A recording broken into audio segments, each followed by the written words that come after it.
Okay. இதுக்கு முன்னாடி நம்ம பார்த்த லெசன் பாத்தீங்களா? இதுக்கு முன்னாடி என்ன பார்த்தோம்? ஸ்கிரீன் எல்லாம் தெரியல. என்ன ஸ்கிரீன்ல பாட்டு தெரியுதா? கடல் பாடல் தெரியுதா?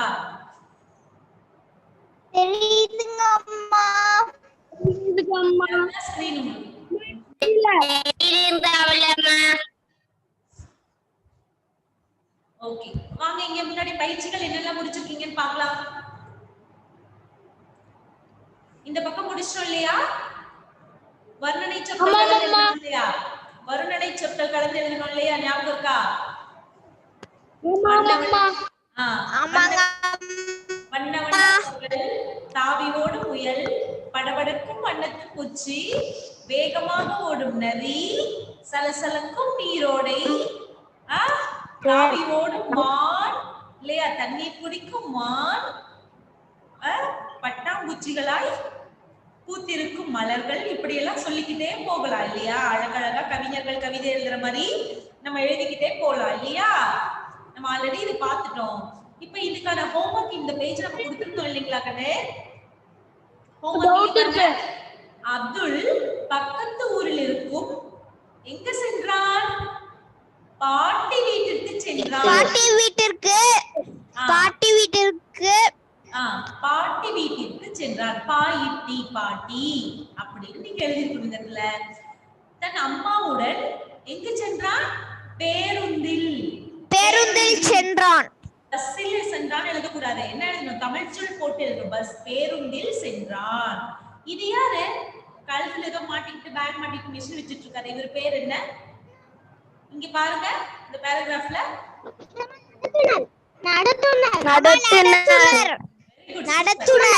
நடத்துனரிடமிருந்து பயணச்சீட்டுகளை அம்மா பெற்றுக் கொண்டார். அப்துல் எங்க உட்கார்ந்து இருக்கான் பாருங்க, உங்களை மாதிரியே ஜன்னல் ஓரத்துல உட்கார்ந்து இருக்கானா? பஸ்ல ஜன்னல் ஓரமா உட்கார்ந்து பேருந்தில் ஓரத்தில் பேருந்தின் ஜன்னல் ஓரமாக உட்கார்ந்து சாளரம்னா ஜன்னல்னு சொல்லுவோம் ஆங்கிலத்துல. ஜன்னல்னு நம்ம சொல்றது சாளரம் தமிழ்ல. சரிங்களா?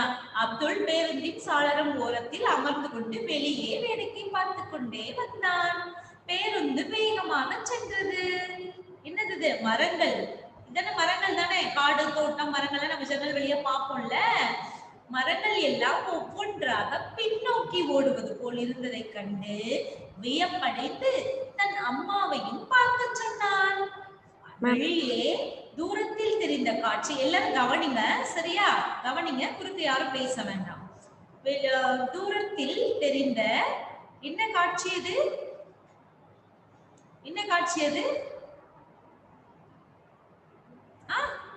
அது என்ன பிக்சர் கொடுத்திருக்காங்கல்லப்பா? அது என்னது? இயற்கை காட்சி.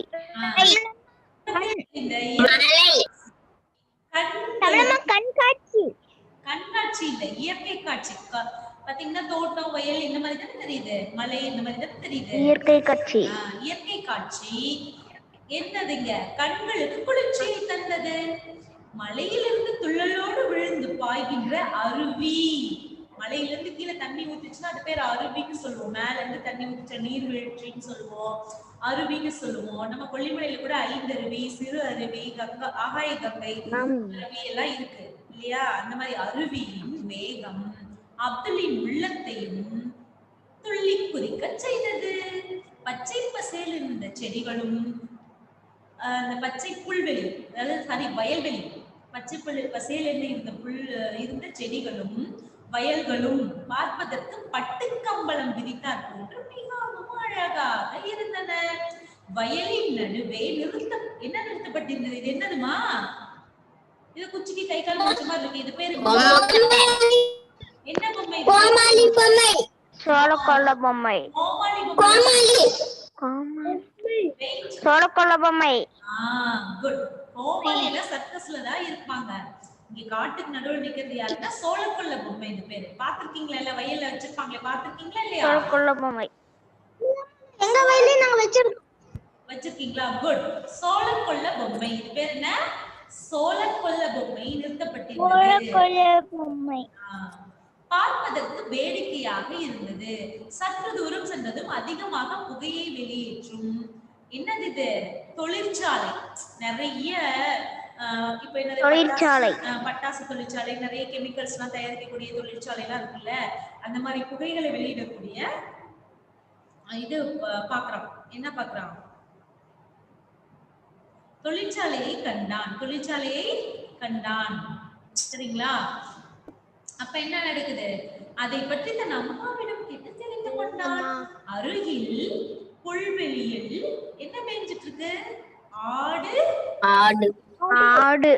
ஆடு. ஓகே. அப்துல் இதை பார்த்து கொண்டு வரும்போது யாரோ ஒருவர் தான் செல்லும் பேருந்தை மியூட் பண்றீங்களா? யாரோ ஒருவர் தான் செல்லும் பேருந்தை வேகமாக தன் டேஷ் என்னது இருசக்கர வாகனத்தில், இருசக்கர வாகனம் ஸ்கூட்டர்னு நம்ம சொல்றோம்ல, பைக் ஸ்கூட்டர்லாம் சொல்றது எல்லாமே இரண்டு சக்கர வாகனம். என்னமா? இரண்டு சக்கர வாகனம். ஓகேவா? இரண்டு சக்கர வாகனத்தில் முந்தி செல்வதை கண்டு பதற்றம் அடைந்தான். என்ன இவ்வளவு வேகமா போறாங்களே அப்படின்னு சொல்லிட்டு ரொம்ப பதட்டத்தோட இருக்காங்க. சரியா? தன் அம்மாவிடம் அது பற்றி கேட்டபோது அவ்வாறு வாகனத்தை முந்தி செல்வது தவறு என்று கூறினார். முந்தி செல்வது எப்பவுமே தவறு தானே. ரொம்ப வேகமா போக கூடாது. 40 அதாவது ஸ்பீடு கிலோமீட்டர்ல 40 to 50க்குள்ள போகலாம் டூ வீலர்லாம் இல்லையா? 50, 100, 120 இந்த மாதிரி கார்ல எல்லாம் போவாங்க இல்லையா? ரொம்ப வேகமா போனா ஆபத்து தானே. நம்மளால திடீர்னு வண்டி ஏதாவது குறுக்க வந்துச்சுன்னா கண்ட்ரோல் பண்ண முடியாது, விழுந்துருவோம். அப்போ அதனோட விளைவுகள் விபரீதமா இருக்கும் இல்லையா? அதனால அப்படி எல்லாம் செய்யக்கூடாது. அம்மா சொல்றாங்க தவறு. நீங்களே கூட சைக்கிளோ வண்டியோ ஏதாவது ஓட்டுறதுக்கு ட்ரை பண்றீங்கன்னா முதல்ல என்ன பண்ணணும்? மெதுவா பொறுமையா ஓட்டி கத்துக்கணும். வண்டி வரும்போது வேகமா முறுக்கிட்டு போகக்கூடாது. அதே மாதிரி சைக்கிள்லயும் ரொம்ப வேகமா போகக்கூடாது. மெதுவா போனாதான் எப்பவுமே மித வேகம் நன்மையை தரும், அதிகமான வேகம் ஆபத்தை தரும். சரிங்களா? டிராபிக் ரூல்ஸ், சாலை விதிகள்லாம் நம்ம பயன்படுத்தணும், சரியா ஃபாலோ பண்ணணும் சாலை விதிகள் எல்லாம். சரிங்களா? ஓகே. இந்த வயசுல எல்லாம் வண்டி ஓட்ட வேண்டிய அவசியம் இல்லை. நீங்க 18 வயசு நிறைவடைந்ததுக்கு அப்புறம் தான் லைசன்ஸ் வாங்கிட்டு அதுக்கப்புறம் தான் வண்டி வாங்கி ஓட்ட ஆரம்பிக்கணும். சரிங்களா? லைசன்ஸ் எடுத்ததுக்கு அப்புறம் தான் ஓட்டணும் அப்படின்னு நம்மளோட கவர்மெண்ட் ரூல்ஸ் இருக்கு. அதனால வண்டியெல்லாம் நம்ம சின்ன வயசுல எல்லாம் ஓட்டக்கூடாது. 18 வயசு முடிஞ்சதுக்கு அப்புறம் நம்ம லைசன்ஸ் எல்லாம் வாங்கிட்டு ஓட்டிக்கலாம். சரிங்களா? இப்போ சைக்கிள் ஓட்டுவீங்க. தமிழம்மா, சைக்கிள் நான் இப்பயே டிவிஎஸ் ஓட்டி கத்துக்கிட்டேன். ஓட்டி கத்துக்கோங்க, தவறு இல்ல. ஆனா அம்மா நான் ஸ்கூட்டி கத்துக்கிட்டேன், எக்ஸலும் கத்துக்கிட்டேன். ஓகே மக்கா, ஸ்கூட்டி தவறு இல்ல. ஆனா இங்க தமிழம்மா நான் ஸ்கூட்டியும் கத்துக்கிட்டேன். தனியா எங்க எடுத்துட்டு போக வேண்டாம். டிஎக்ஸ் அப்புறம் டிராக்டர். Okay okay. நெக்ஸ்ட். தாங்கள் இறங்க வேண்டிய ஊர் வந்ததும் பேருந்திலிருந்து இறங்கி மகிழ்ச்சியோடு பாட்டி வீட்டுக்கு சென்றான். தங்களோட இறங்குற ஊர் வந்தோடனே இறங்கிட்டு பாட்டி வீட்டுக்கு ஹாப்பியா போறான். நீங்களா லீவ் முடிஞ்சோம், அதாவது ஸ்கூல் முடிஞ்சோடனே லீவுக்காக பாட்டி வீட்டுக்கு போவீங்கல்ல, அதே மாதிரி அவனும் மகிழ்ச்சியோட போயிட்டு இருக்கான். சரியா? இப்ப பாருங்க அடுத்த பேஜ்ல என்ன இருக்குன்னு பார்க்கலாம். இங்க ஒரு விண்ணப்பம் இருக்கா? குடிநீர் வேண்டி விண்ணப்பம். அதாவது இனிமே நீங்க லீவ் லெட்டர் தான் இதுவரைக்கும் எழுதிருப்பீங்க இல்லையா? விடுமுறை விண்ணப்பம் தான் எழுதிருப்பீங்க. இப்ப கூட நம்ம கிளாஸ் ஒர்க்ல எழுதிருப்போம், மேம் அனுப்பிச்சிருக்கிறேன் இல்லையா? இன்னைக்கு எல்லாம் நிறைய கிளாஸ் ஒர்க்ஸ் எல்லாம் வந்திருக்கும், ஒர்க் ஷீட்டு, ஆக்டிவிட்டி ஷீட்டு, பயிற்சித்தாள் எல்லாமே வந்திருக்கும். இதெல்லாம் முடிச்சதுக்கு அப்புறம் உங்களுக்கு ஒரு கொஸ்டின் பேப்பர் நான் போஸ்ட் பண்றேன். அதை பேரண்ட்ஸ் கிட்ட சைன் வாங்கிட்டு எழுதி அனுப்புங்க. சரியா? இப்ப பாருங்க அனுப்புனர். இப்ப இது ஆபீஸ் லெட்டர், அதாவது அலுவலக கடிதம் இல்லையா? அலுவலக கடிதம். இது அப்படின்னா அனுப்புனர் பெறுநர் போடணும். விடுமுறை விண்ணப்பம் மாதிரியே அனுப்புனர் போட்டு உங்களோட அட்ரஸ் இருக்கணும் இந்த இடத்துல. பெறுநர் போட்டு யாருக்கு எழுத போறோம்? இப்ப குடிநீர் வசதி வேணும்னா நம்ம ஊர்ல இருக்காங்கல்ல தலைவர், ஊராட்சி மன்ற தலைவர் இருக்காங்கல்ல, அவங்களுக்கு தான் நம்ம லெட்டர் போடணும், கடிதம் எழுதணும். ஊராட்சி மன்ற தலைவர் யாரு? உங்க பகுதியோட ஊராட்சி மன்ற தலைவர் தான். பேசாதீங்க யாரும். ஊராட்சி மன்ற தலைவர் இருக்காரு இல்லையா, அவருக்கு லெட்டர் போடுவோம். அது பேர் நம்ம எழுதக்கூடாது. ஊராட்சி மன்ற தலைவர், ஊராட்சி மன்ற அலுவலகம், மாமண்டூர்னு கொடுத்துருக்காங்க. நாம இங்க ராசிபுரம், நாமக்கல் மாவட்டம் அப்படின்னு போட்டுக்கலாம் இந்த இடத்துல. இங்க அனுப்புனர் பாத்தீங்கன்னா உங்களோட பெயர் மேல இளம்பரதி இருக்கு பாத்தீங்களா, அதுக்கு பதிலா உங்களோட பெயர் நீ பக்கத்துல ஒரு லைன் போட்டு என்ன பண்றீங்க? உங்களோட பேர் எழுதிருங்க. சரியா? பக்கத்துல ஒரு லைன் போட்டு உங்களோட பேர் இந்த இடத்துல உங்களோட பேரு இந்த இடத்துல உங்களோட பேரு, உங்களோட அப்பா பேரு. தாப்பே அப்படின்னா தந்தை பெயர். ஓகேவா? என்ன பண்ணணும்? உங்களோட அப்பா பேரு. சரியா? உங்களோட அப்பா பேரு. அம்மா புக்ல எழுதணுமா? அம்மா புக்ல எழுதணுமா? புக்ல பென்சில்ல எழுதணும். சரியா? புக்ல பென்சில் எழுதணும். இங்க உங்க அப்பா பேரு, அடுத்து இங்க உங்களோட கதவு நம்பர், நேம் இதெல்லாம் எழுதணும். டேய், யார் அதை மியூட் பண்ணாம பேசிட்டு இருக்க கூடாது. அடுத்தது ராசிபுரம், நாமக்கல் மாவட்டம். இதெல்லாம் தமிழ்ல ஸ்பெல்லிங் மிஸ்டேக் இல்லாம, எழுத்து பிழை இல்லாம எழுதணும் இந்த இடத்துல. அவ்வளவுதான். சரியா? இந்த அட்ரஸ் யாருமா பேசுறீங்க? கீதர்ஷன். என்ன வேணும்? ஃபர்ஸ்ட் எழுதணும். ஃபர்ஸ்ட் உங்களோட பேர் கொடுத்திருக்காங்க. இளம்பருதி பேர் கொடுத்திருக்காங்க. அப்ப இந்த இடத்துல உங்க பேரு, இங்க தந்தை பெயர் ஆறுமுகம்னு கொடுத்திருக்காங்க. நீங்க தந்தை பெயர் உங்க அப்பா பேர் எழுதுங்க. கதவு எண், உங்களோட கதவு எண், உங்களோட ஸ்ட்ரீட் நேம் அதாவது தெரு பேர் எழுதணும். உங்களோட ஊரு, உங்களோட மாவட்டம். எல்லாருக்கும் நாமக்கல் மாவட்டம் தான். நாமக்கல் வட்டம், நாமக்கல் மாவட்டம் சில பேருக்கு இருக்கும். சில பேர் ராசிபுரம் வட்டம், நாமக்கல் மாவட்டம் இருக்கும். சரியா? உங்களோட ஊர் பேரு, அட்ரஸ் தமிழ்ல பேரண்ட்ஸ் கிட்ட அழகா சரியான எழுத்துப்பிழை இல்லாம எழுதி வாங்கிக்கோங்க. இந்த இடத்துல பென்சில்ல எழுதிக்கிட்டு ஒரு கோடு போட்டு இங்க உங்களோட அட்ரஸ் வந்து தமிழ்ல முகவரி, உங்களோட முகவரியை பென்சில்ல எழுதுங்க. சரியா? புரியுதாமா? இங்க இருக்கிறது அப்படியே இருக்கட்டும். இந்த இடத்துல நம்ம என்ன பண்ணலாம்? இதை அடிச்சுட்டு நாமக்கல் அப்படின்னு போட்டுக்கலாம். நாமக்கல். சரியா? நாமக்கல். நாமக்கல். எல்லாம் மியூட் பண்ணுங்கம்மா. நாமக்கல்னு பேர் எழுதிக்கோங்க இந்த இடத்துல.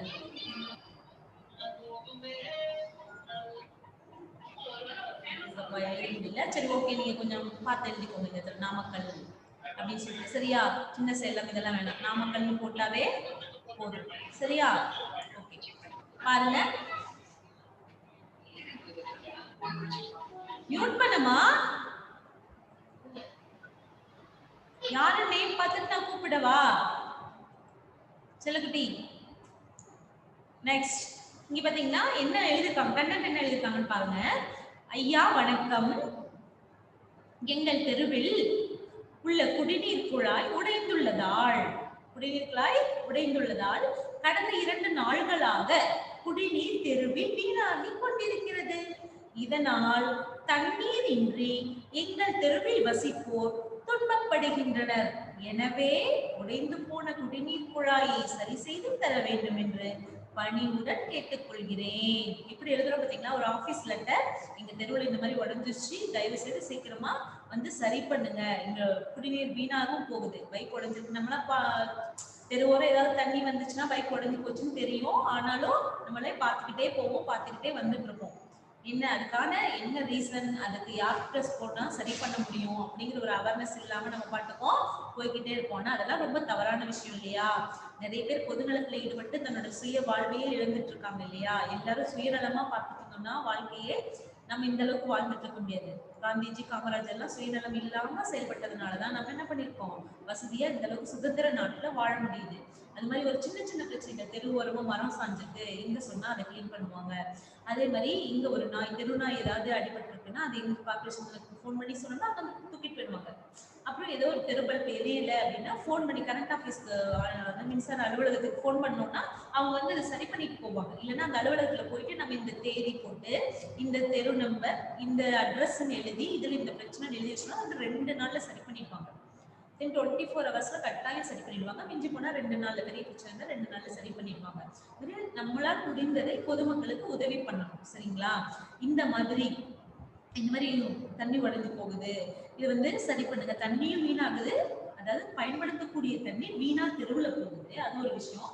தண்ணி இல்லாம மக்கள் கஷ்டப்படுறாங்க, அது ஒரு விஷயம் இல்லையா? பைப் உடைஞ்சிருக்கு, அது சீக்கிரமா சரி பண்ணி கொடுங்கன்னு ஒரு லெட்டர் எழுதி போடுறதுல ஒன்றும் தவறு கிடையாது இல்லையா? அந்த மாதிரி நம்ம இந்த மாதிரி பண்புகள் எல்லாம் வளர்த்து கொள்ளணும். சரியா? நம்மளது நமக்கு மட்டும் அப்படின்னு இல்லாம நம்மளால முடிஞ்ச உதவிகளை, சின்ன சின்ன உதவிகள் பொதுமக்களுக்கு எப்படி செய்ய முடியும் அப்படிங்கிறது இப்பொழுதே நீங்க கத்துக்கணும். சரியா? அப்பதான் நம்மளும் நல்லா இருக்க முடியும், சொசைட்டியும் நல்லா இருக்க முடியும். நான் நல்லா இருந்தா போதும், பக்கத்து வீடு நல்லா இல்லாம இருந்தா பிரச்சனை இல்லை அப்படின்னு நம்ம யோசிக்கக்கூடாது. எல்லாரும் சந்தோஷமா இருக்கும் போது நம்மளும் சந்தோஷமா இருக்க முடியும். பக்கத்துல அழுதுட்டு இருக்கோம், நம்ம சிரிச்சுட்டு இருக்க முடியுமா? பக்கத்து வீட்டுக்காரங்க அழுதுட்டு இருக்காங்கன்னா நம்ம அப்ப உட்கார்ந்து சிரிச்சுட்டு இருக்க முடியுமா? தவறு தானே. மனிதத்தன்மையே இல்லாம இருக்க முடியாது. உலகம் வீடு நல்லா இருக்கணும்னா முதல்ல குடும்பம் நல்லா இருக்கணும்னா நம்மளோட தெரு நல்லா இருக்கணும், அப்புறம் நம்ம சமூகம் நல்லா இருக்கணும், நம்ம ஊர் நல்லா இருக்கணும், நம்ம நாடு நல்லா இருக்கணும், உலகமே நல்லா இருக்கணும். பாத்தீங்களா, கொரோனா வந்ததுனால உலகமே ஸ்தம்பிச்சு போயிடுச்சு. நிறைய வேலைகள் தடைபட்டு எவ்வளவு பிரச்சனைகள் நடந்துட்டு இருக்கு நாட்டுல. எனக்கு வந்தா பாத்துக்கலாம், உனக்கு வந்தா பாத்துக்கலாம்னு நம்ம தள்ளி போடாம எந்த சைடும் ஒரு பிரச்சனை வரும்போது எல்லாரும் சேர்ந்து ஆரம்பத்துல எதிர்த்தோம் அப்படின்னா தப்பிக்க முடியும் எல்லாரும். சரியா? அதுதான் சொல்றது, பொது நலம் அப்படிங்கிற ஒரு விஷயமும் நம்ம கிட்ட இருக்கணும். சின்ன சின்ன விஷயங்கள்ல மத்தவங்களுக்கு முடிஞ்ச வரைக்கும் உதவி பண்ணுங்க. சரியா? இப்போ இந்த சின்ன வயசுல நீங்க என்ன பண்ண முடியும்? ஒரு பக்கத்து வீட்டு தாத்தாவோ பாட்டி ஏதாவது முடியல கடைக்கு போய் வாங்கிட்டு சொன்னாங்கன்னா வாங்கிட்டு வரலாம். ஏதாவது தெருவுல குப்பை போட்டாங்கன்னா அங்கிள் இந்த குப்பையை தெருவுல போடாதீங்க, எடுத்து குப்பை தொட்டியில போடுங்க அப்படின்னு நம்ம சொல்லலாம். இல்லையா? இல்லைன்னா செய்யற அவங்க பெரியவங்க, இப்ப நம்ம அப்பாவே வெள்ள வாசப்படியில ஏதாவது போடுறாரு தெருப்பப்பா அப்படின்னா, அப்பா ஏன் இப்படி செய்றீங்க, இது எடுத்து டஸ்ட்பின்ல போடணும் அப்படின்னு எடுத்துட்டு போய் போடுறோம். நம்ம அப்பா நாளைக்கு அந்த காய்கறி கீழே போடும்போது யோசிப்பாரு, அடடா நம்ம பையன் சொன்னானே அப்படின்னு சொல்லிட்டு அப்பாவே கீழே போடாம அதை எடுத்து போய் டஸ்ட்பின்லயே போட்டுருவாரு, குப்பை தொட்டிலே போடுவாரு. சரியா? நீங்களும் சின்ன சின்ன விஷயங்களை உங்க பெற்றோர்களுக்கு சொல்லிக் கொடுங்க. ஏன்னா நீங்க சொல்லிக் கொடுக்கும்போது அதுக்கு பவர் அதிகம். இல்லையா? நீங்க சொல்றதை கட்டாயம் அவங்க கேட்பாங்க, தட்டவே மாட்டாங்க. சரியா? சின்ன சின்ன விஷயங்கள் எல்லாருக்கும் செய்து கொடுங்க. சரியா? அடுத்து பாருங்க, நன்றி. எப்பவுமே ஒரு அலுவலக கடிதம் எழுதும் போது நாம அவங்களுக்கு செய்யறாங்களோ இல்லையோ கடைசியா நன்றி எழுதணும், நன்றி தெரிவிக்கணும். செய்வதற்கான நன்றி, செய்ய போவதற்கான ஒரு நன்றி. சரியா? இப்படிக்கு போடணும், இப்படிக்கு தங்கள் உண்மையுள்ள இளமருதி, இளம் வருதி அப்படின்னு போட்டு இங்க உரைமேல் முகவரியில நம்ம எழுதுவோம். கிளாஸ் ஒர்க் எழுதும் போது இந்த பெருநர் அட்ரஸ் எடுத்து உரைமேல் முகவரியில நம்ம எழுதுவோம். சரியாப்பா? அலுவலக கடிதம்னா என்னென்ன இருக்கணும்? ஃபர்ஸ்ட்னா தலைப்பு இருக்கணும். குடிநீர் வசதி வேண்டி விண்ணப்பம் இருக்கு. அனுப்புனர் யார் அனுப்புறாங்களோ அவங்களோட முகவரி. இப்ப நான் அனுப்புறேன்னா என்னோட முகவரி, நீங்க அனுப்புறீங்கன்னா உங்களோட முகவரி. பெறுநர்னா எந்த அலுவலகத்துக்கு அனுப்பணுமோ அவங்களோட அட்ரஸ். ஐயா வணக்கம்ல என்ன விஷயமோ அது. இப்ப நாங்க என்ன விஷயம், என்ன நடந்துச்சு, இது நீங்க என்ன பண்ணணும் அப்படிங்கிறதுக்கான தகவல், கண்டென்ட். சரிங்களா? எழுதணும். சரியா? நெக்ஸ்ட், இது மாதிரி ஒரு கடிதம் நம்ம எழுத போறோம். இங்க புக்ல நீங்க அட்ரஸ் மாத்தி போய் எழுதி வச்சுக்கோங்க. ஸ்கூல் திறந்ததுக்கு அப்புறம் நம்ம இத ஒரு கடிதமா நோட்ல எழுதுவோம் நம்ம. சரியா? என்ன பண்ணோம், புக்ல இந்த இடத்துல இருக்கக்கூடிய அட்ரஸ் தமிழ் நான் எழுதியே வச்சிட்டேன். சூப்பர் செல்லம், செம்ம செம்ம. நெக்ஸ்ட், அடுத்தது போலாம். அடுத்து என்ன பாடம் பார்க்க போறோம்? ரொம்ப ஃப்ரெஷ்ஷான ஒரு பாடம் பார்க்க போறோம். சூப்பரா எல்லாருக்கும் பிடிச்ச ஒரு பாடம். அம்மா ஏமா பாருங்க, இருங்க பாடம் பார்க்கலாம். யாரும் பேசாத. அடுத்து என்னது? இப்போ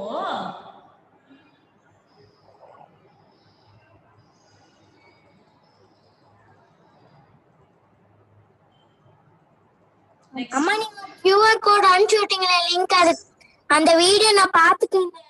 ஓகேமா, பாடல் ரொம்ப அருமையா இருந்திருக்கும். பாருங்க, பார்க்காதவங்க பாருங்க. சரியா? ஓகே. இப்போ கடல் அப்படின்னா கடல்ல இருந்து நமக்கு என்னெல்லாம் கிடைக்கும்? பதில் சொல்லுங்க. ஒவ்வொருத்தரா சொல்லி கிடைக்கும். மீன் கிடைக்கும். Very good. அடுத்தது மீன் கிடைக்கும். அதை விட விலை உயர்ந்ததுல இன்னும் நிறைய இருக்கு. என்னெல்லாம் கிடைக்கும்? தமிழம்மா நண்டுகள் இருக்கும். நண்டு இருக்கும். அப்புறம் ஆமை இருக்கும். ஆமை இருக்கும். இயற்கை காற்று. இயற்கை காற்று இருக்கா? கடலுக்குள்ளேயாப்பா இருக்கு? இருக்கு. ஆனாலும் நம்மளால போய் அதை சுவாசிக்க முடியாது. வெறுமனே உடம்போட போய் சுவாசிக்க முடியாது. அது கூட ஒரு இன்ஸ்ட்ருமெண்ட் வச்சுட்டு உள்ள பண்ணா மட்டும்தான் சுவாசிக்க முடியும். அங்க இருக்க காற்று ஸ்ட்ரெயிட்டாவும் நம்மளால சுவாசிக்க முடியாது. சரியா? கடலுக்குள்ள காற்று இயற்கையான காற்று, நமக்கு ஆரோக்கியமான காற்று கிடையாது. சரிங்களா? வேற வேற என்ன? தமிழம்மா மீன்லாம் கிடைக்கும். அந்த மீன் எல்லா வகையான மீன்கள்லாம் இருக்கும் கடல்ல. ஓகே, மீன் வளம் இருக்கு. அப்புறம் உப்பு கிடைக்குது கடல்ல இருந்து. முக்கியமா உப்பு இல்லாம சோறு சாப்பிடவே முடியாது இல்லையா? உப்பு இல்லாத பண்டம் உப்பையிலேன்னு சொல்லுவாங்க. அதனால உப்பு கிடைக்கும். எந்த சாப்பாடும் நல்லா சாப்பிட முடியாது. என்னம்மா? நிறைய மணல் மணல் மணல் செடிகளும் இருக்கும். Okay, very good. அதுக்குள்ள இருக்கக்கூடிய செடிகளோட பேர் என்ன தெரியுமா? பாசிகள். பாசிகள்லாம் நிறைய இருக்கும். அதை சாப்பிட்டு தான் மீன்கள்லாம் பாசி இருக்கும். இன்னும் விலை உயர்ந்த ஒரு அம்மா கப்பா இருக்கும் அதுக்குள்ளார முத்து இருக்கும். Very good. அம்மா பறவைகள். அம்மா பறவைகள். பறவைகள் கடலுக்குள்ள முத்து. கடல்ல கிடைக்கக்கூடியது. ஓகேவா? முத்து இப்படி ஜிப்பிக்குள்ள சிப்பி மாதிரி 2 தகடு இருக்கும்ல, அதுக்குள்ள ஒரு மலைத்துளி விழுந்ததுக்கு அப்புறம் அப்படியே அது க்ளோஸ் ஆயிட்டு உள்ள போயிடும். கப்பல். காகித கப்பல். கப்பல் வந்து நம்ம செய்து விடுறது. கடல் மேல பாய விடுறதுக்கு, அதாவது கடல் மேல பயணம் செய்யறதுக்காக கப்பல், கத்தி கப்பல்லாம் பயன்படுது. நான் கேட்கறது என்ன விஷயம்னா, கடல்ல இருந்து நமக்கு கிடைக்கக்கூடிய பொருட்கள், முத்து கிடைக்குது, பவள பாறைகள் பாத்தீங்கன்னா கடலுக்குள்ளதான் இருக்காங்க. பவள பாறைகள், பவளம்னா அன்னையோட சிகப்பு கலர் கல்லு பாத்தீங்கன்னா பவளக்கல்லு, முத்து இதெல்லாம் அங்கதான் இருக்கு. அது இல்லாம இன்னொரு முக்கியமான விஷயம், சயின்டிஸ்ட் இப்போ சமீபத்துல அப்துல் கலாம் ஐயா இருக்கும்போது கூட சொன்னாங்க, கடலுக்கு அடியில பாத்தீங்கன்னா ஒரு பாசி வகை இருக்கும். அந்த பாசி வகையை எடுத்து நம்ம மருத்துவத்துக்கு பயன்படுத்தணும்னா நிறைய விதமான தீர்க்க முடியாத நோய்கள்லாம் தீர்க்கறதுக்கான வாய்ப்பு இருக்கு அப்படின்னு சொன்னாங்க. அப்படிப்பட்ட பாசி வகைகள்லாம் கடலுக்கு அடியில இருக்கு. அதை இன்னும் ஆராய்ச்சியாளர்கள் நல்ல திறமையா கண்டுபிடிக்கணும். கண்டுபிடிச்சோம்னா அது மனித குலத்துக்கு நிறைய நன்மைகளை தரும் அப்படின்னு சொல்லியிருக்காரு. சரிங்களா? அப்படிப்பட்ட நன்மைகளை தரக்கூடியது நம்ம கடல். சரியா? கடல் இப்போ விட்டுருங்க, நன்மைகள் எல்லாம் ஓகே. நமக்கு ஜாலி, நமக்கு ஒரு சந்தோஷம், மகிழ்ச்சி கடல் மூலமா என்ன கிடைக்குது?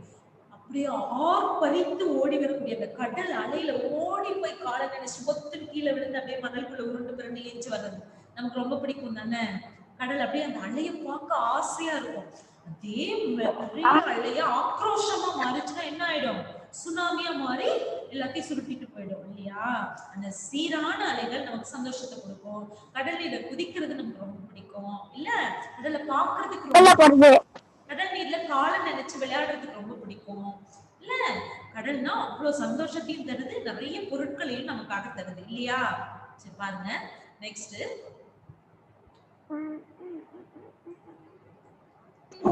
தமிழ்மா எலும்புக்கூடு. எலும்புக்கூடு எங்க இருக்கு? சரி வாங்க. கடல்ல. கடல்ல எலும்புக்கூடெல்லாம் இருக்காதுப்பா. இறந்த இந்த மாதிரி கடல் சுனாமினால இறந்து போனவங்க அந்த மாதிரி அவங்களோட பாடி ஏதாவது தேங்கிருச்சு அப்படின்னா அது சில டைம் வெளில வரதுக்கு வாய்ப்பு இருக்கு. சரியா? அதெல்லாம் மேக்சிமம் இருக்காது. நம்ம மக்கள் எல்லாம் அதை இது பண்ணிடுவாங்க. சரியா? சரி பாருங்க, இப்ப கடல் அப்படின்னு ஒரு அழகான பாடல். கண்ணே டைம் வந்து 1/2 hour தான், ஒரு 10 நிமிஷம் தான். ஒரு 2 பேராவது நல்லா பார்க்க முடிஞ்சு பார்க்கலாம். சரியா? அப்புறம் பேசிக்கலாம். சரியா கண்ணே? பாருங்க, எல்லை அறியாய் பெருங்கடல். இப்ப கடலுக்கு எல்லை இருக்கா? இது வரைக்கும் தான் நீ காம்பவுண்ட் சோர் கட்டிக்கிறோம்ல. இப்ப நம்ம வீட்டுக்கு எல்லாம் காம்பவுண்ட் சோர் கட்டிக்கிறோம். என்னோட வீடு இது வரைக்கும், என்னோட காடு இது வரைக்கும் அப்படின்னு காம்பவுண்ட் சோர் எல்லாம் கட்டிக்கிறோம். கடலுக்கு எல்லையே கிடையாது. Very good. எல்லைனா வரையறை. எல்லைனா என்ன? வரையறை. கடலுக்கான எல்லையே கிடையாது. கடல் அவ்வளவு தூரத்துல இருக்கு, நாங்க இது வரைக்கும் ஊர் இருக்கு, இங்க வந்து கடல் வராது, நாங்களும் அங்க போக மாட்டோம் அப்படின்னு எல்லையெல்லாம் வகுத்துட்டு வாழ முடியாது. அது தண்ணி அதிகமாயிடுச்சு, சுனாமி மாதிரி பொங்கி எழுந்துச்சுன்னா எல்லா ஊரையும் அப்படியே சுவாகம் பண்ணிடும். ஆமாவா? எல்லை அறியாய் பெருங்கடலே. பெருங்கடலுக்கு எல்லையே கிடையாது. இப்போ உலகமே 3 பங்கு கடல், 1 பங்கு தான் நிலம். அந்த 3 பங்குல கடலோட பகுதி தானே அதிகமா இருக்கு.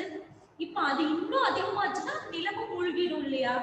அதுக்கு எல்லை இவ்வளவுதான் யாராலையும் அளந்தறிய முடியாது, அளந்து கொடுக்க முடியாது. அந்த எல்லைக்குள்ளேயும் அடங்காது கடல். சரியா? அதுவா அமைதியா போயிட்டு இருக்கு, இயற்கையோட சூழல் கரெக்டா போயிட்டு இருக்குன்னா அப்படியே அமைதியா இருக்கும். வேற ஏதாவது கொந்தளிக்க ஆரம்பிச்சதுன்னா ஊருக்குள்ள வந்துடும் தண்ணி எல்லாம் ஃபுல்லா இல்லையா? ஊரையும் ஆக்கிரமிப்பு பண்ணிக்கும். சரிப்பா. எல்லை அறியாய் பெருங்கடலை முதல்ல ஒரு 4 வரி படிக்கலாம். எல்லை அறியாய் பெருங்கடலே, நீதான் இரவும் உறங்காயோ? கடலே அள்ளும் பகலும் அலைகடலே, உனக்கு அலுப்பும் இல்லையோ கருங்கடலே. பாருங்க, எல்லையே கிடையாது உனக்கு, நீதான் இரவும் உறங்க மாட்ட. இப்ப நம்ம எல்லாம் டயர்டா இருக்கு, ஓடி ஓடி டயர்டா இருக்கு, விளையாண்டு விளையாண்டு டயர்டா இருக்கு, படிச்சு படிச்சு டயர்டா இருக்கு, வேலை செஞ்சு செஞ்சு டயர்டா இருக்கு அப்படின்னு சொல்லிட்டு நம்ம போய் நைட் எல்லாம் தூங்குறோமே. கடலுக்கு எப்படின்னு அலையடிச்சு எனக்கு வலிக்குதுப்பா உடம்பெல்லாம், நான் போய் தூங்குறேன்ப்பா அப்படின்னு சொல்லிட்டு ரூம் போட்டு ஏசி போட்டுட்டு தூங்குதா? பெட்ல படுத்துக்கிட்டு கடல் தூங்க முடியுமா? அதால இல்லைங்கம்மா, முடியாது. ஏன்னா அதெல்லாம் இயற்கை. இயற்கை தன்னோட பணியை சரியா செஞ்சுக்கிட்டே இருக்கு இல்லையா? இயற்கை தன்னோட பணியை சரியா செஞ்சுட்டு இருக்கு. அதெல்லாம் ஓய்வெடுக்கிறது இல்லை. சரியா?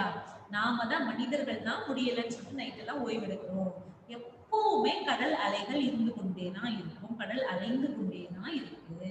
நைட்டும் உறங்குறது இல்லை. உறங்குறதுல என்ன? தூங்குறது. நைட்டும் அப்பாடா பொழுதுனிக்கு அலையடிச்சுட்டு நீங்க ரெஸ்ட் எடுக்கலாம் அப்படின்னு எந்த கடலும் அலையடிக்க அதாவது அலைகளை நிறுத்துவதற்கு முடியாது. கடலே அல்லும் பகலும் அலைக்கடலே. அள்ளுனா என்னம்மா? அள்ளும்னா இரவு. அள்ளுனா என்னம்மா? இரவு. இரவும் பகலும் அலைகின்றாய். இரவும் பகலும் அலைகின்றாயே, உனக்கு அலுப்பும் இல்லையோ கருங்கடலே. அலுப்புனா அதான் டயர்னஸ் இல்லையா? உனக்கு சோர்வு கிடையாதா? அலுப்புனா என்னம்மா? சோர்வு. அலுப்புனா என்ன? சோர்வு. சோர்வு கிடையாதா அப்படின்னு சொல்லி கேக்குறாங்க. சோர்வு கிடையாதா அப்படின்னு சொல்லிட்டு கேக்குறாங்க. ஓகேவா? பாருங்க. எல்லை அறியாய் பெருங்கடலே, நீதான் இரவும் உறங்காயோ கடலே. அள்ளும் பகலும் அலைக்கடலே, உனக்கு அலுப்பும் இல்லையோ கருங்கடலே. மேல் நோக்கு லகரம் எல்லாம் படிக்கும் போது எப்படி படிக்கணும் அப்படின்னா, மேல் பல் வரிசையோட நுனி பல்லு ஜாயிண்ட் ஆயிருக்குல்ல, மேல் பல் வரிசை ஜாயிண்ட் ஆயிருக்கிற இடம் அங்க டச் பண்ணணும். அதுதான் மேல்நோக்கு லகரத்தை படிக்கக்கூடிய முறை. சரிங்களா? இப்போ எல்லை அறியாய், அறியாய், உனக்கு எல்லையே கிடையாதா பெருங்கடலே. பெருங்கடலை எப்படி பிரிக்கலாம்? பெருமை கூட்டல் கடலே. நீதான் இரவும் உறங்காயோ கடலே. அல்லும் பகலும் அலை கடலே, உனக்கு அலுப்பும் இல்லையோ கருங்கடலே. அலுப்பும் இல்லையோ.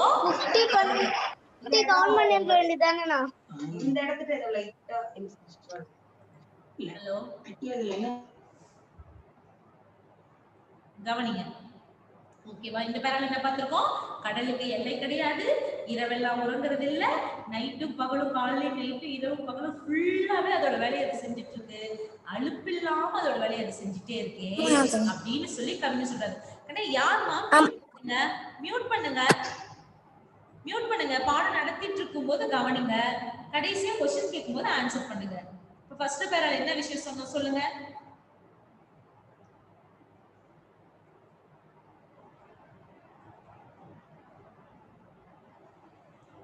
ஓகே, கவனிங்க. அப்போ எல்லை அறியாய் பெருங்கடலே, நீதான் இரவும் உறங்காயோ கடலே. அல்லும் பகலும் அலைக்கடலே, உனக்கு அலுப்பும் இல்லையோ கருங்கடலே. உனக்கு அதாவது உனக்கு களைப்பே கிடையாதா? இரவு ஃபுல்லா அலைஞ்சிட்டு இருக்க, இரவு பகலும் பொழுதுனிக்கும் உன்னோட அலையை வீசிக்கிட்டே இருக்கே அப்படின்னு கேக்குறாரு கவிஞர். சரிங்களா? அடுத்து வாங்க பாருங்க.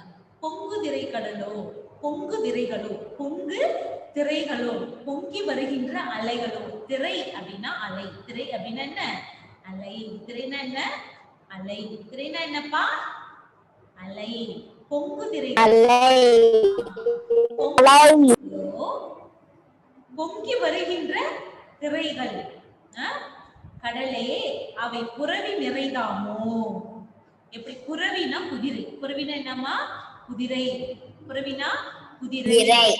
குதிரை.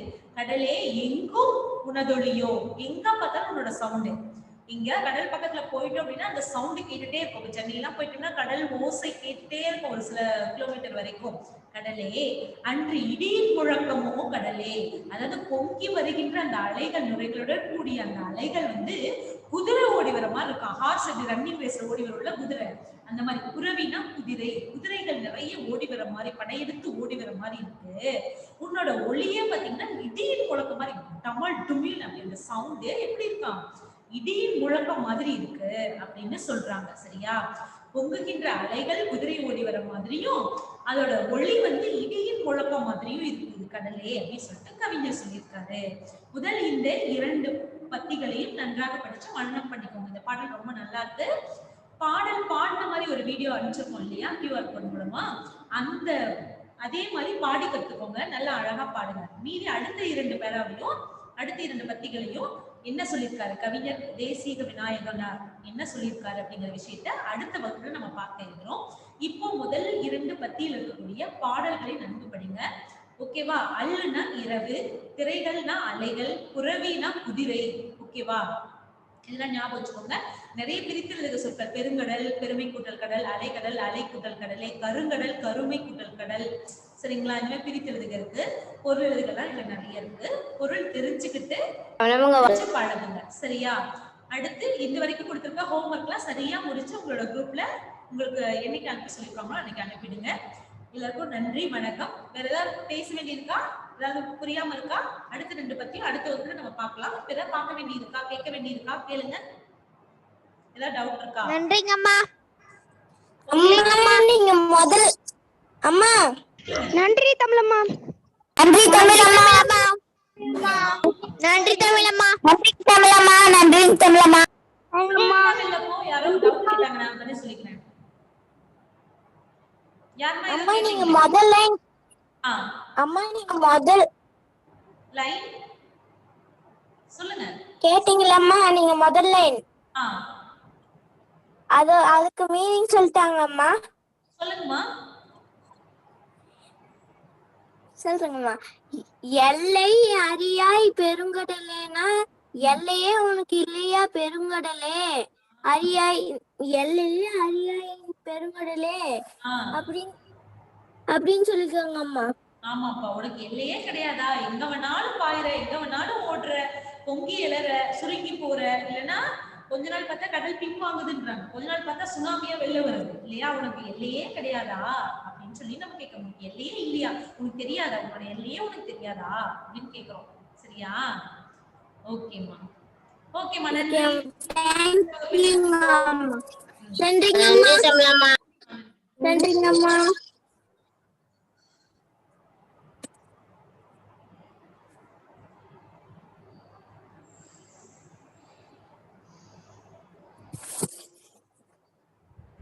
நன்றிங்கம்மா.